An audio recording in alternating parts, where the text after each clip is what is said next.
శ్రీమాత్రే నమ. జయ గురు దత్తాత్రేయ నమ.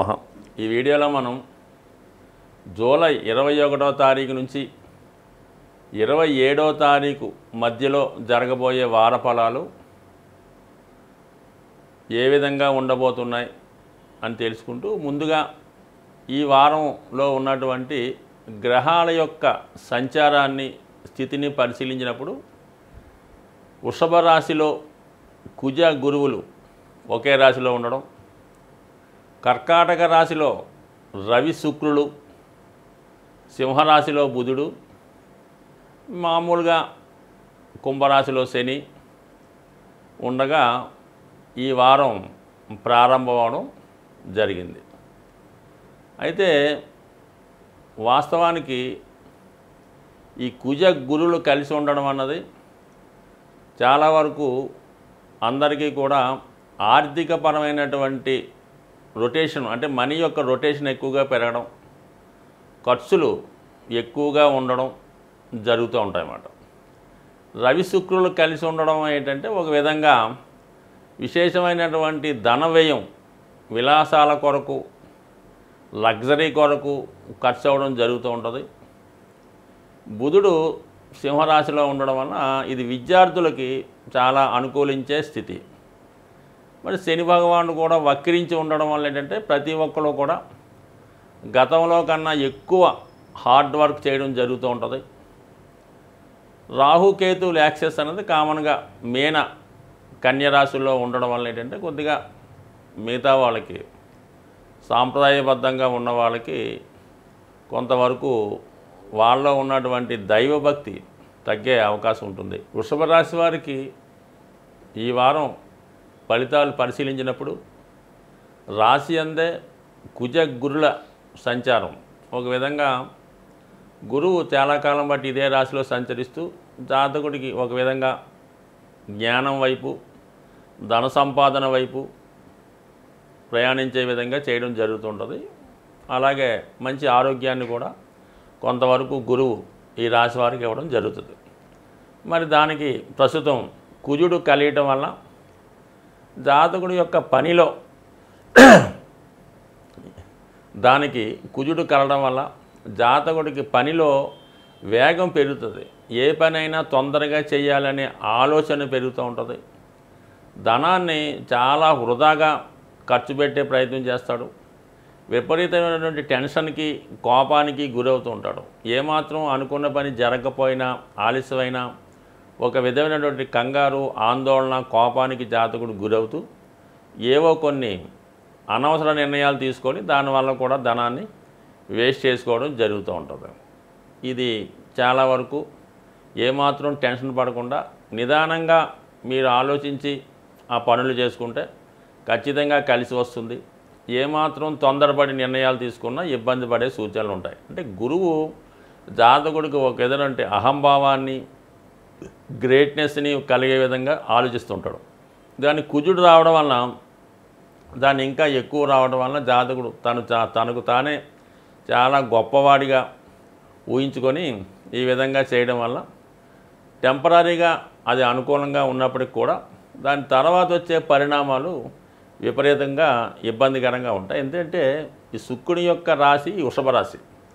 ఇందులో ఈ కుజుడు, గురువు రెండు కూడా శత్రుగ్రహాలు. రాశి యందు రెండు శత్రుగ్రహాలు కలడం వల్ల జాతకుడికి ఈ విధమైనటువంటి కొద్దిగా అసహనం, ఇబ్బంది ఏర్పడే అవకాశం ఉంది. అలాగే ఫర్ ది సేమ్ టైం ఇతని యొక్క ఆలోచనల వల్ల, ప్రవర్తన వల్ల, నిర్ణయాల వల్ల దగ్గర బంధువులతో విరోధం వచ్చే అవకాశం ఉంది. ముఖ్యంగా వైవాహిక జీవితానికి సంబంధించినది కానీ, వ్యాపార భాగస్తులతో కానీ, మీరు ఎవరితో అయితే మరి మీరు వ్యవహారాలు చేస్తుంటారో, లేదంటే ఏదైనా రిలేషన్లో ఉంటారో, ఈ విధంగా కూడా కొన్ని అనుకోని ఇబ్బందులు వచ్చే అవకాశం ఈ కుజ గురుల వల్ల వచ్చే అవకాశం ఉంటుంది.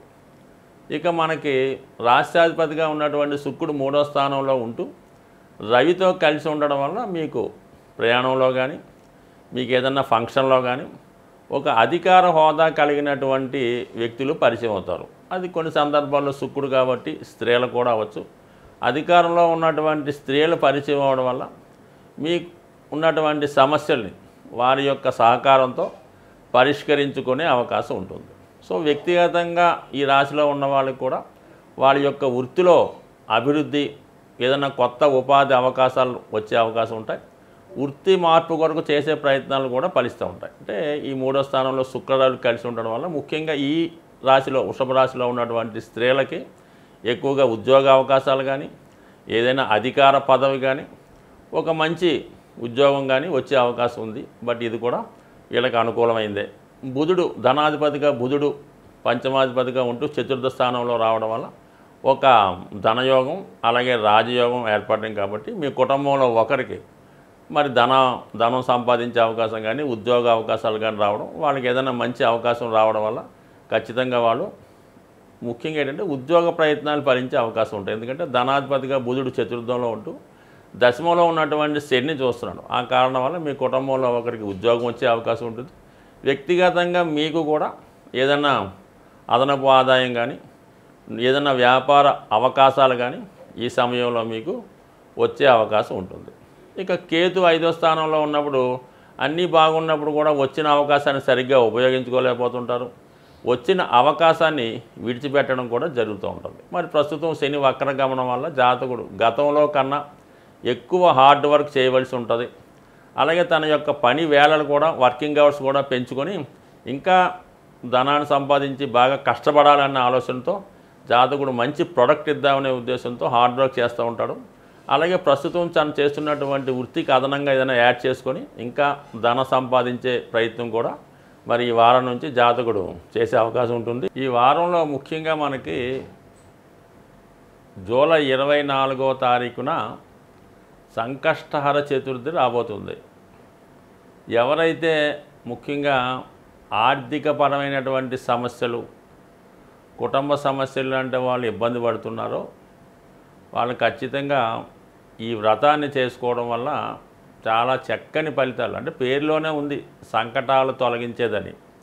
సో ఆ కారణం వల్ల ఏంటంటే మీరు స్వయంగా చేసుకోలేని వారు కామన్గా మీ ప్రాంతంలో ఉన్నటువంటి విఘ్నేశ్వర ఆలయాన్ని దర్శించి, కామన్గా ప్రతి విఘ్నేశ్వర టెంపుల్లో కూడా ఆ రోజు ఉదయం పూట గణపతి హోమాన్ని, సాయంకాలం పూట గణపతికి అభిషేకాన్ని ప్రదోష వేళలో చేయడం జరుగుతూ ఉంటుంది. సో అది మీరు అందులో ఖచ్చితంగా వీలైతే రెండిట్లో పాల్గొనడం, లేని పక్షంలో సాయంకాలం దాకా ఉపవాసంలాగా లైట్ ఫుడ్ తీసుకొని ఉంటూ ఆ రోజు అభిషేకంలో పాల్గొని దాని తర్వాత భోజనం చేయడం వల్ల ఆ రోజు గణపతి అష్టోత్తరం కానీ, సంకటనాశన గణేశ స్తోత్రం కానీ, లేదంటే కేవలం వినాయకుడు నామాన్ని కానీ మీరు తలుచుకోవడం వల్ల, విధి విధానంగా ఆ రోజు ఉండడం వల్ల కంపల్సరీగా ఈవెన్ ఏలినాటి శని ప్రభావం కూడా ఈ సంకష్టహార చతుర్థి రోజు చేసుకోవడం వల్ల 100% రావడం జరుగుతుంది. ఎందుకంటే వినాయకుడు ప్రథమ పూజితుడు. విఘ్నేశ్వరుడు పూజించిన తర్వాత ఏ దైవాన్నైనా పూజించాలి. మరి మధ్యకాలంలో మనం ఏదైనా ఈ ఏలినాటి శని, అష్టమ శని పడుతున్న వాళ్ళు డైరెక్ట్గా శివాలయంలో ఉన్నటువంటి మరి శని భగవానుడికి తైలాభిషేకం అది చేయించడం జరుగుతూ ఉంటుంది.